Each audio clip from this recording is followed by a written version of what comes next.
अस्सलामु अलैकुम रहमतुल्लाहि व बरकातुहू। हकीम मोहम्मद अब्दुल्ला बिन उमर आप हज़रात के सामने हाजिर। सोज़ाक के मौजू पे आज गुफ्तगू करूँगा। सोज़ाक से बचने का तरीका, बचने की एहतियातें या सोज़ाक के असबाब, और सोज़ाक का आज आपको देसी नुस्खा बताऊँगा। आप उसे ख़ुद घर में तैयार करें और इस्तेमाल करें। इंशाअल्लाह ताला सोज़ाक जड़ से उखड़ जाएगा। लेकिन शर्त यह है कि ये वीडियो आपने आगे शेयर करनी है, तमाम लोगों को बतानी है, सबको फ़ायदा हो और सदका जारिया है जी। सोज़ाक असल में आले तनासुल के ऊपर बहुत ज़्यादा शदीद पेन किसी कैफियतारी हो जाती है और इस तरह के मसाइल पैदा हो जाते हैं। एक तो यह है कि गलत हरकत करने में, लड़कों के साथ गलत कारियाँ करना, या मेंसेस के अयाम में हम बिस्तरी करना, या इस तरह की दिगर गलत कार्यों की वजह से ये सोज़ाक हो जाता है।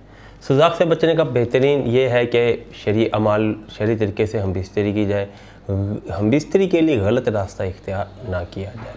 अगर खुदा न खासा सोज़ाक हो चुका है, इसके दीगर भी वजूहात हैं, ब्लड इन्फेक्शन की वजह से भी हो जाता है, कोई और भी, यानी कि इसकी काफ़ी सारी वजूहात हैं, लेकिन मेजर वजूहात मैंने आपको बता दी हैं। इसका मैं आपको देसी नुस्खा बताने वाला हूँ, जिसके इस्तेमाल से इंशाअल्लाह ताला सोज़ाक जड़ से उखड़ जाएगा और सोज़ाक ख़त्म हो जाएगा। लेकिन अगर सोज़ाक पुराना है तो दवाई आपने ज़्यादा दिन खानी है।